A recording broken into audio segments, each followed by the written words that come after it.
What if the chaos of the world couldn't touch you?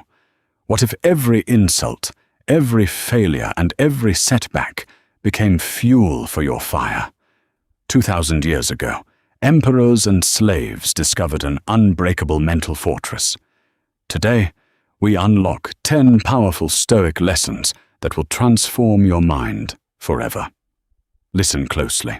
Long before the modern world became obsessed with quick fixes and toxic positivity, there existed a philosophy forged in the harsh, unforgiving realities of life.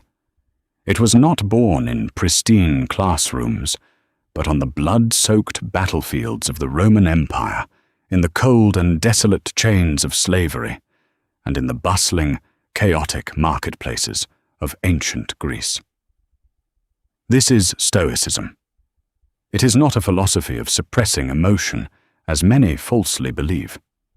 Rather, it is the ultimate operating system for the human mind, a masterclass in taking the volatile, terrifying, and unpredictable nature of the world and forging it into an unbreakable inner peace. To transform your mind, you must first build a fortress within it. The Stoics called this the inner citadel. While empires fall, fortunes burn, and bodies age, the inner citadel remains impenetrable, provided you understand how to build its walls. The foundation of this fortress is built upon two distinct, life-altering realizations about control and perception. Lesson 1. The dichotomy of control, the line in the sand. Imagine standing on a beach with a stick, drawing a deep, continuous line in the sand. This is the single most important line you will ever draw in your life. The Greek philosopher Epictetus, a man who spent his early life as a crippled slave in Rome, drew this line to survive. He taught that on one side of this line are the things you cannot control: the weather, the economy, the opinions of your neighbors, the past, the inevitable approach of death, and the actions of the people around you. On the other side of the line are the things you can control: your beliefs, your choices, your desires, your aversions, and your actions. Epictetus warned that all human suffering, all anxiety, and all existential dread comes from a very simple mistake: blurring this line in the sand. We expend vast amounts of mental energy trying to dictate the uncontrollable side. We rage at the traffic. We obsess over what a stranger thinks of us on the internet. We agonize over a mistake we made 5 years ago. When you try to control the uncontrollable, you give away your power. You become a puppet, and every external circumstance holds a string. To transform your mind forever, you must adopt the mindset of the Stoic archer. When an archer prepares to shoot, they have absolute control over their stance, the tension of the bowstring, their focus, their breathing, and the angle of their shot. But the exact microsecond the arrow leaves the bow, control evaporates. A sudden gust of wind could blow the arrow off course. The target, perhaps a deer, could take a sudden step. The Stoic archer understands this implicitly. They do not attach their self-worth or their inner peace to the outcome, whether the arrow hits the bullseye or misses entirely. They attach their peace to the effort. Did I draw the bow to the best of my ability? Did I aim with true intent? If the answer is yes, the archer is satisfied, regardless of where the arrow lands. In your modern life, this means giving your absolute best to your career, your relationships, and your personal growth, but releasing the desperate need for a specific result. You can be the kindest person in the world, and someone may still dislike you. That is their business, not yours. When you radically accept the dichotomy of control, a profound weight lifts off your shoulders. You stop playing God. You retreat into your inner citadel, focusing entirely on your own thoughts and actions. As Epictetus famously said, Make the best use of what is in your power and take the rest as it happens. Lesson 2. We suffer more in imagination than in reality. If the dichotomy of control is the foundation of the inner citadel, mastering your perception is the iron gate that keeps the monsters out. And the most dangerous monsters do not live in the real world. They live in the dark corners of your own mind. Seneca the Younger was a brilliant Roman statesman, playwright, and philosopher. He was a man who possessed immense wealth and power, yet he was intimately acquainted with dread. He lived under the reign of paranoid, tyrannical emperors like Caligula and Nero.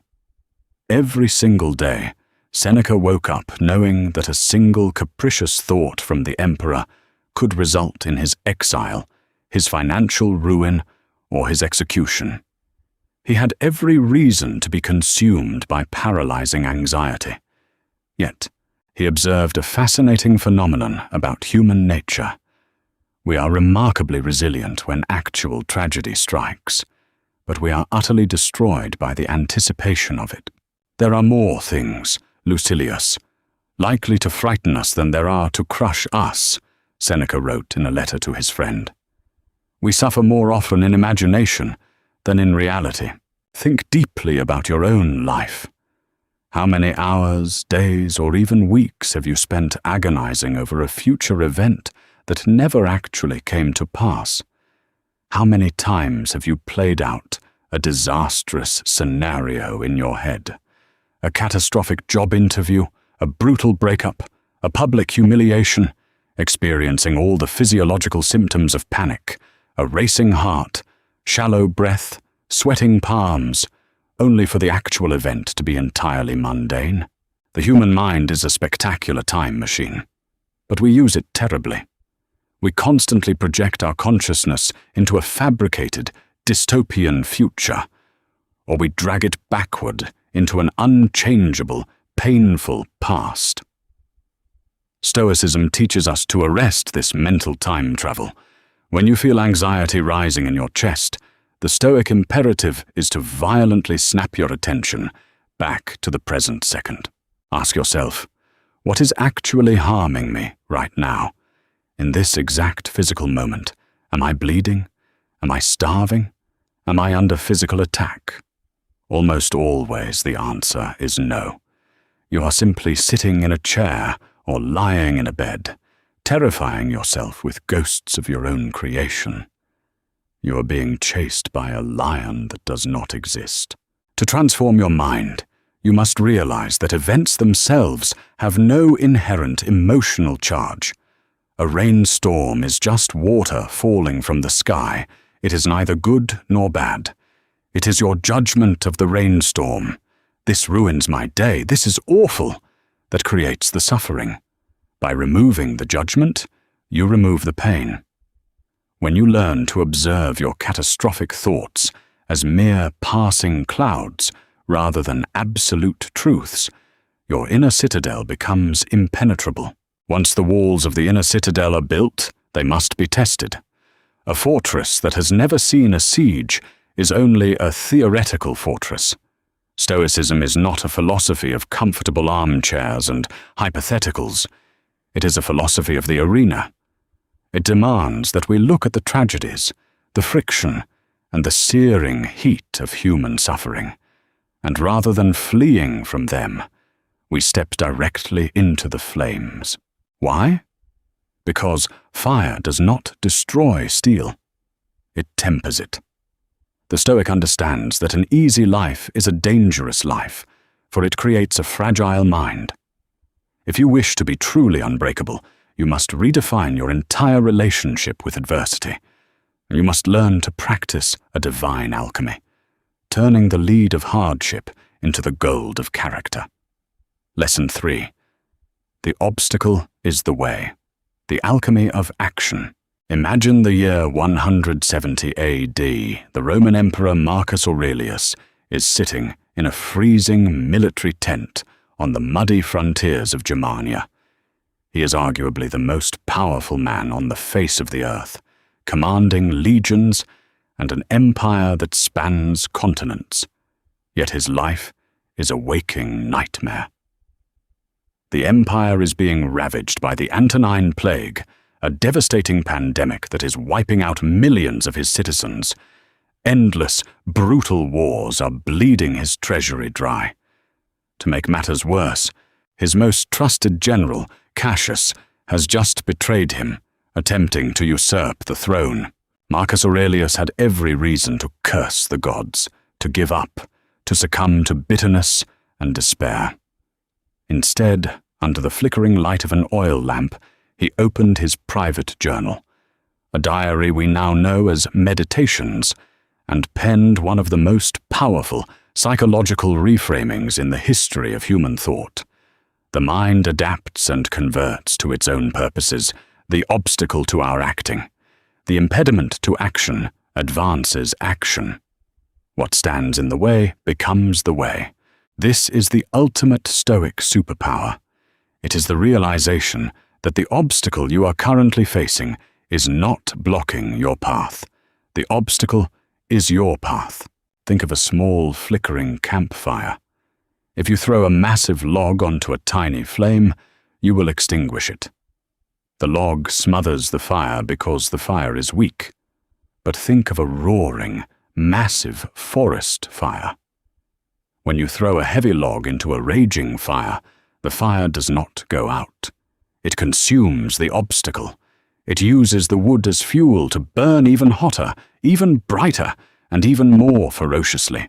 The Stoic trains their mind to be the roaring fire. When life throws an obstacle in front of you, a sudden job loss, a painful divorce, a physical injury, or a global crisis, the untrained mind sees a tragedy. It complains, "Why is this happening to me?" But the Stoic mind smiles and asks, "What can I build with this?" If you lose your job, the obstacle becomes the way to discover a new career path, to build a business, or to learn resilience. If someone breaks your heart, the obstacle becomes the way to cultivate profound self-love and to learn what you truly value in a partner. If you are injured and cannot run, the obstacle becomes the way to train your mind through reading, or to strengthen a different part of your body. There is no situation so dark, so bleak, or so oppressive that a human being cannot find a sliver of virtue, courage, or patience to extract from it. When you adopt this mindset, the world can no longer harm you, because every piece of harm it tries to inflict is instantly converted into fuel for your own growth. You become a psychological alchemist, turning the darkest moments of your life into your greatest advantages. Lesson 4. Memento Mori, the shadow of death. To fully embrace the challenges of life, the Stoics employed a practice that modern society finds intensely uncomfortable, even morbid. Yet, it is perhaps the most life-affirming exercise ever devised. It is captured in the Latin phrase memento mori, remember that you must die. In ancient Rome, when a victorious general returned from conquering a foreign land, he was granted a triumph. He would ride through the streets of Rome in a magnificent chariot, parading his spoils, his prisoners, and his glory before roaring crowds of thousands. He was hailed as a god on earth. But the Romans understood the intoxicating, poisonous nature of ego and illusion. So, standard practice dictated that a slave be stationed inside the chariot, standing directly behind the victorious general. As the crowd screamed the general's name, the slave had one job. He would whisper continuously into the general's ear, "Respice poste, hominem te esse memento, memento mori." Look behind you. Remember you are only a man. Remember you must die. The Stoics did not meditate on death to become depressed. They meditated on death to wake themselves up. We drift through our modern lives in a state of hypnotic delusion, acting as though we have an infinite reservoir of time. We delay our passions. We hold on to petty grudges for decades. We stay in miserable situations, telling ourselves, "I will fix this tomorrow, or next month, or next year." Seneca wrote fiercely about this illusion. "You act like mortals in all that you fear, and like immortals in all that you desire." Death is not a distant event that happens at the end of your life. Death is happening right now. Every minute that passes, every hour the sun sets, that time belongs to death. You can never get it back. When you fully internalize your own mortality, it acts as a ruthless filter for the trivialities of life. Imagine you were told you only had 6 months left to breathe. Would you spend even 5 minutes of that precious time arguing with a stranger on the internet? Would you waste a single day feeling embarrassed about what people wearing clothes they can barely afford think about you? Would you stay in a toxic environment out of mere comfort? Of course not. The fear of embarrassment, the sting of rejection, the weight of societal expectations, all of it incinerates under the intense, clarifying light of death. To transform your mind, keep death as your closest advisor. Let it sit on your shoulder. When you are hesitating to take a bold risk, ask death for advice. When you are furious with your child or your spouse for a minor mistake, remember that one day you will look at their empty chair and long for the days when they were around to make mistakes. Memento mori strips away the meaningless noise and forces you to fiercely embrace the present moment, loving the people around you, and living your truth with absolute urgency. We have built the inner citadel to protect the mind, and we have learned to use the fires of adversity to forge our resilience. But a strong mind without a strong moral compass is dangerous. It creates tyrants, narcissists, and isolated souls. Stoicism is fundamentally a social philosophy. The Stoics believed that human beings are like bees in a hive. What is bad for the hive is bad for the bee. To navigate the treacherous waters of human interaction, ambition, and success, you need a heavy anchor. That anchor is your character. The third phase of transforming your mind forever involves destroying the ego that blinds you and cultivating a profound, unshakable tolerance for the flawed humanity of others. Lesson 5. Ego is the enemy, the empty cup. Around 300 BC, a wealthy Phoenician merchant named Zeno was sailing across the Mediterranean Sea with a ship loaded entirely with rare Tyrian purple dye, the most expensive commodity in the ancient world, worn only by royalty. A massive storm struck. The ship was utterly destroyed, sinking into the depths, along with Zeno's entire fortune. He washed ashore in Athens, a broken, penniless man who had lost his life's work in a single afternoon. Most men would have let their ego destroy them. Their ego would have screamed, "I don't deserve this. I was a wealthy man. The gods are unfair. I am a victim." But Zeno wandered into a small bookstore in Athens and picked up a book about the philosopher Socrates.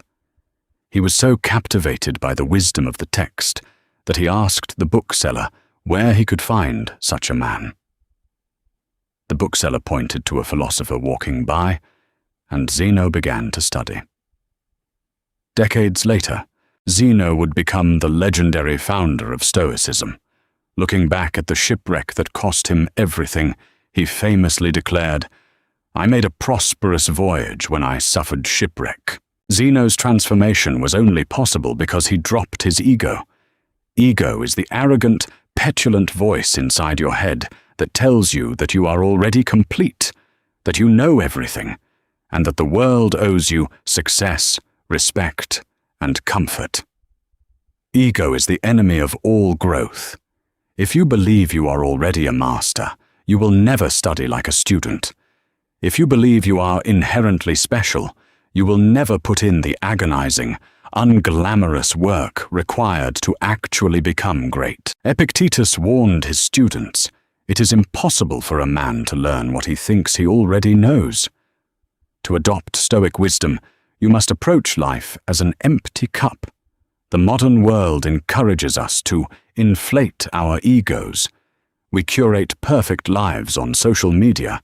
We demand constant validation. We shout our uneducated opinions into the void, assuming the universe cares to hear them. The Stoic takes the exact opposite approach. The Stoic seeks quiet, humble mastery. When you strip away your ego, you become invincible to insult. If someone calls you foolish, the ego flares up in rage. The Stoic, however, pauses and thinks, if they knew my other faults, they wouldn't have stopped at just calling me foolish. True confidence does not require external applause.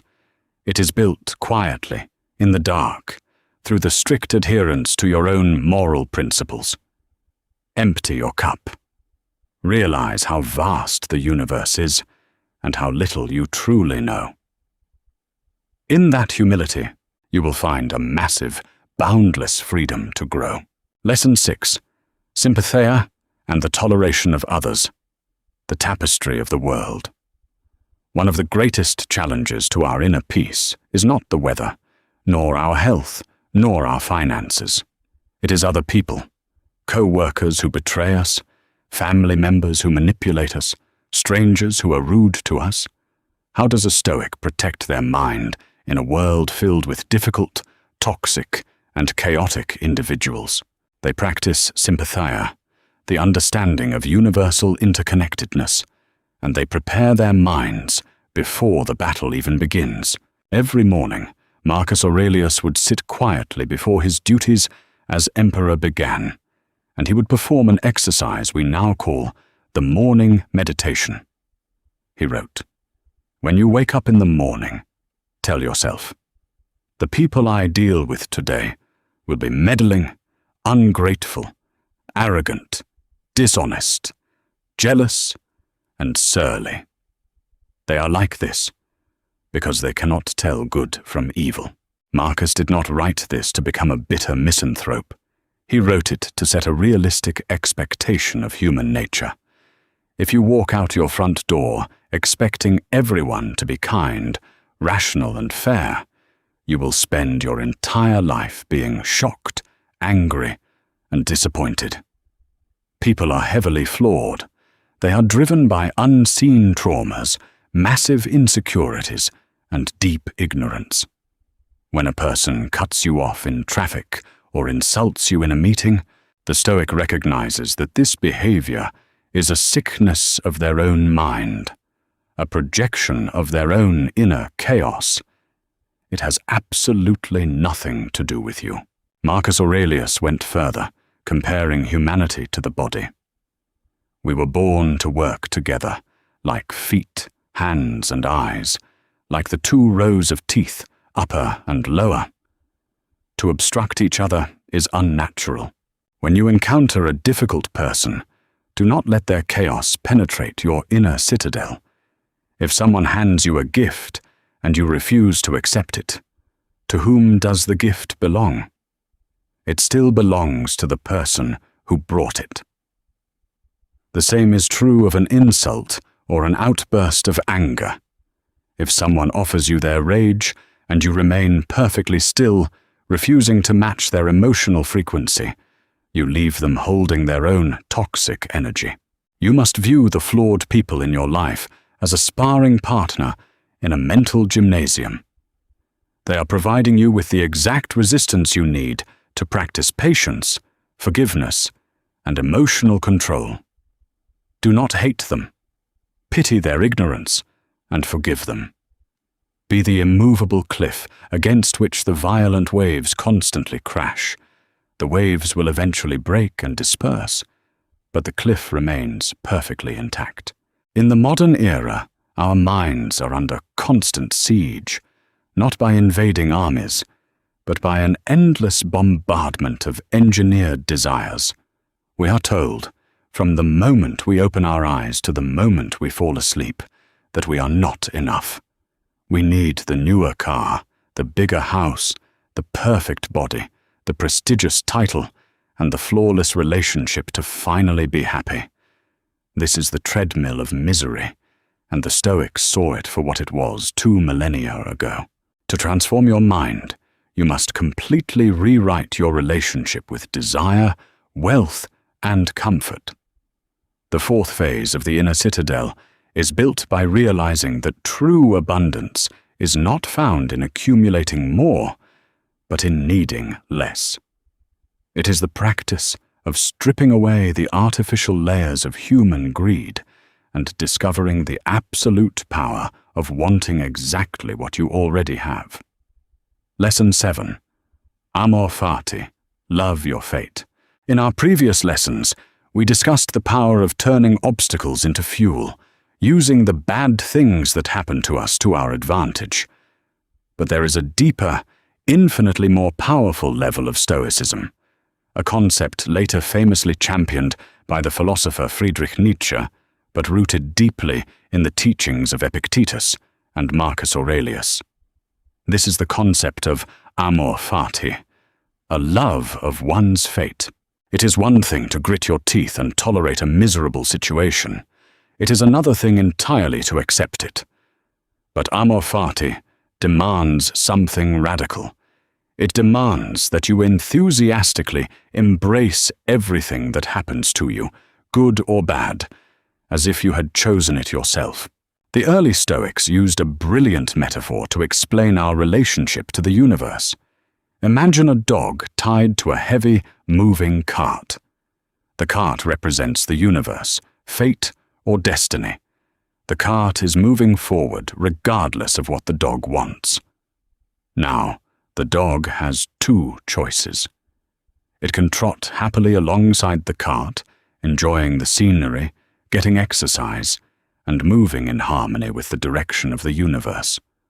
Or the dog can dig its paws into the dirt, howl in protest, and furiously fight against the rope.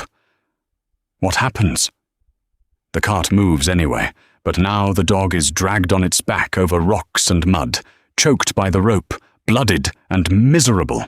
When we fight against reality, when we scream, "This shouldn't have happened," or "This isn't fair," we are the dog being violently dragged by the cart. The event has already occurred. Your rejection of it changes nothing about the past, but it destroys your present. In 1914, the great inventor Thomas Edison experienced a catastrophic disaster. He was 67 years old. One evening, a massive chemical explosion erupted in his legendary research facility in West Orange, New Jersey. The fire was so intense that the fire departments from 8 surrounding towns could not contain it. Everything Edison had worked on, years of prototypes, irreplaceable records, millions of dollars in equipment, was going up in green and yellow flames. Edison's son, Charles, was standing nearby, horrified, watching his father's life work turn to ash. He expected his aging father to collapse in grief. Instead, Edison walked over to his son, his face illuminated by the raging fire, and said, "Go get your mother and all her friends. They'll never see a fire like this again." The next morning, surveying the smoldering ruins, Edison simply said, "There is great value in disaster. All our mistakes are burned up. Thank God we can start anew. That is amor fati. It is not mere acceptance. It is a fierce, almost terrifying love for the script of your life, exactly as it is written. When you love your fate, you stop wishing for a different past. You stop waiting for the perfect circumstances to finally start living.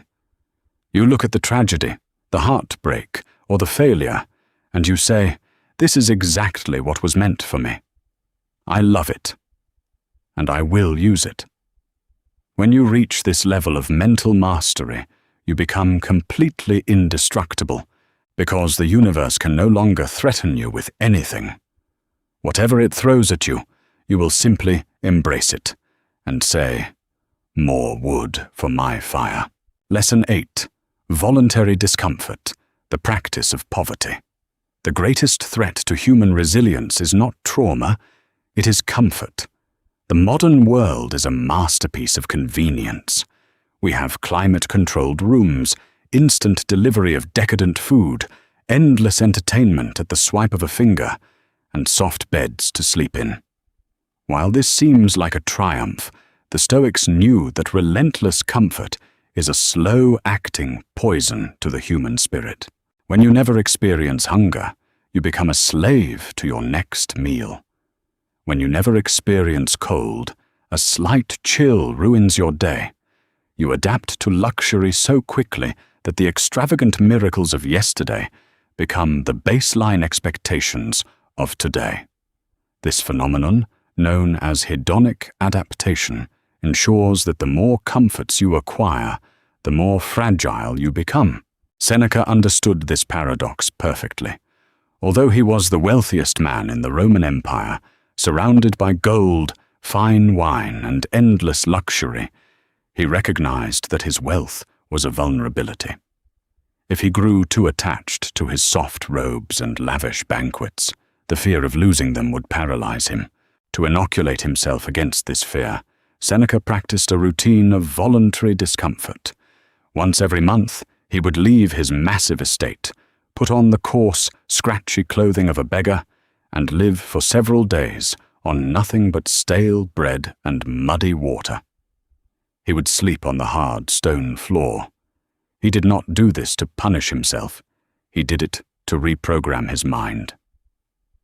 After 3 days of living like the poorest man in Rome, he would ask himself, "Is this the condition that I so deeply feared?"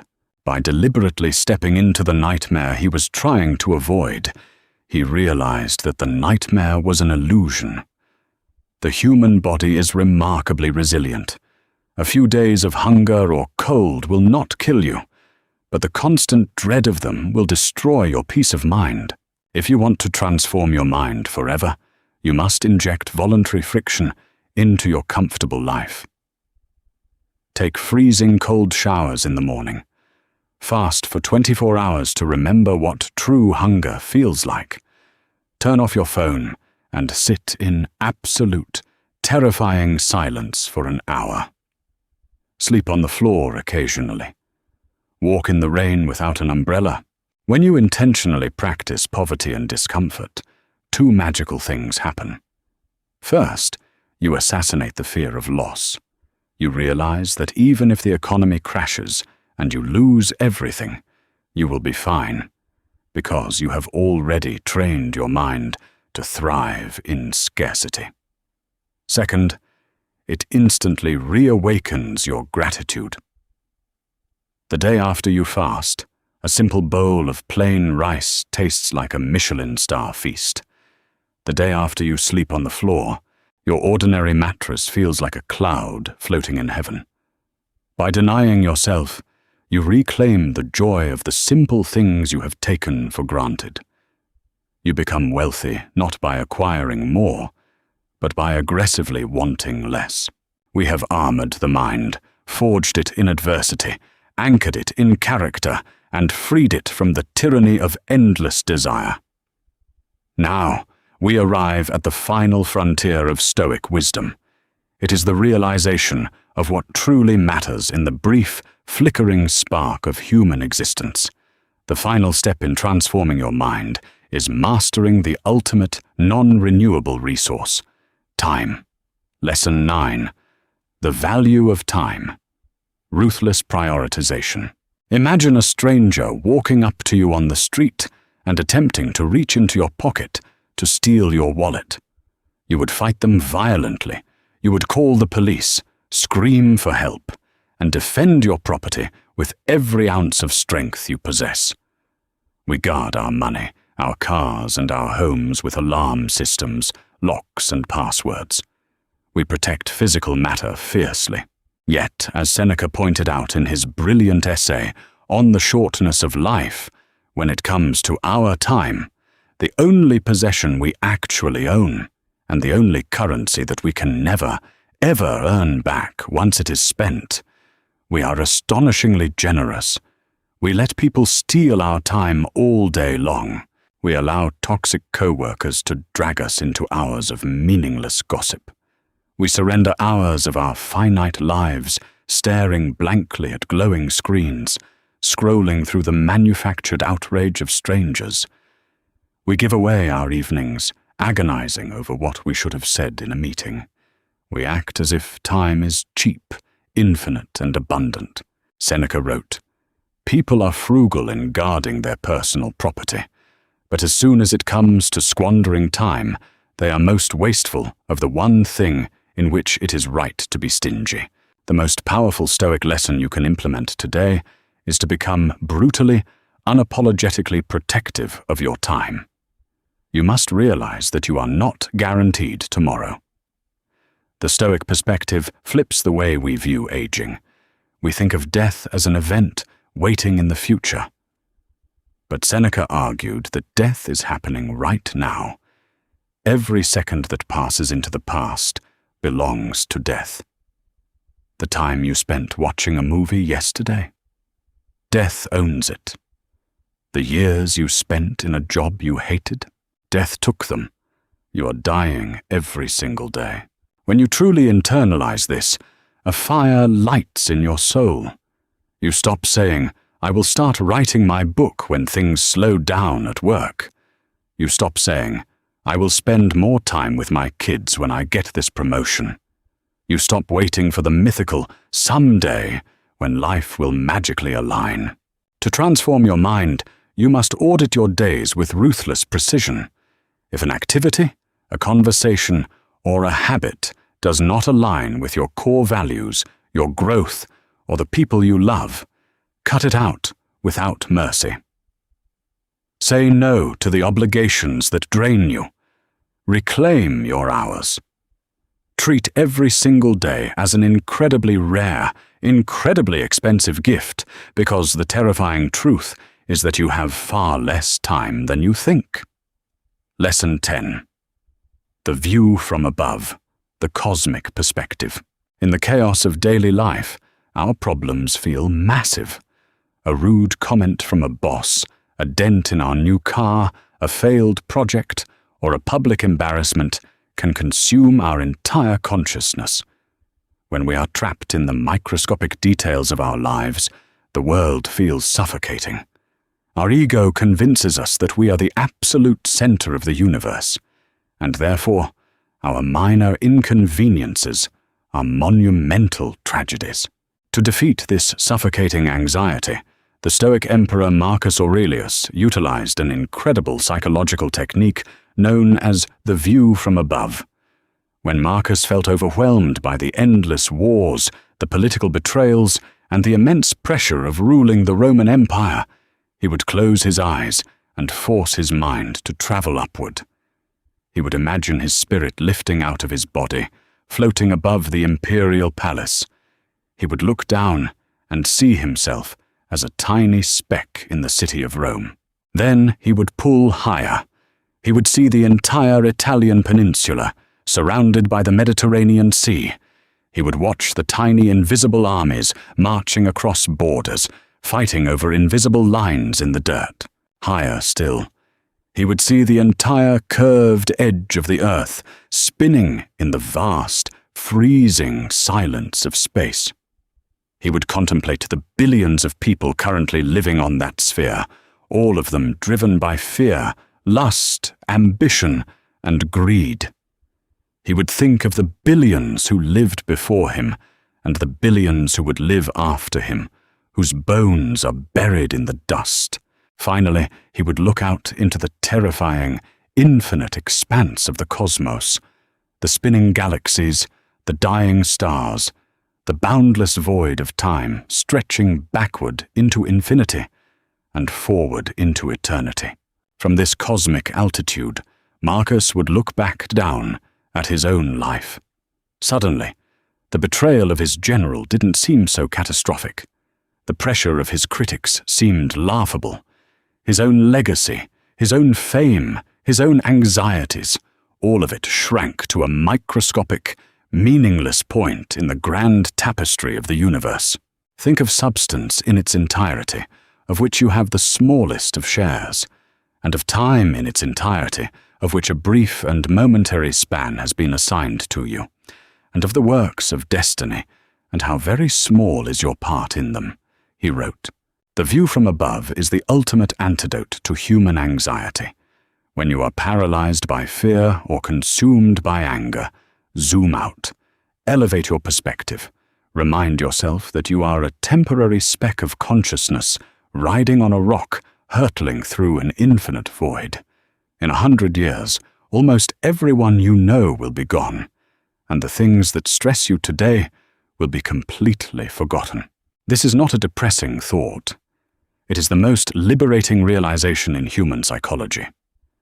If your problems are insignificant on a cosmic scale, it means you are completely free.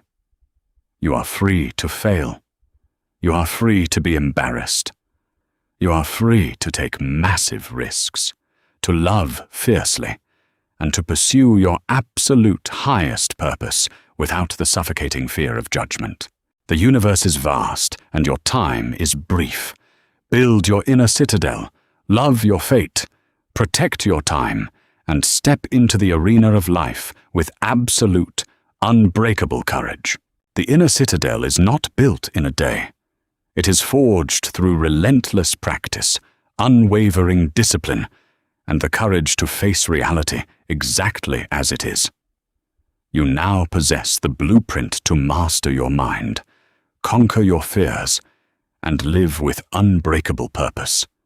Do not let this ancient wisdom fade away. If this journey has transformed your perspective, please hit the like button, share this video with someone who truly needs it, and subscribe to our channel right now.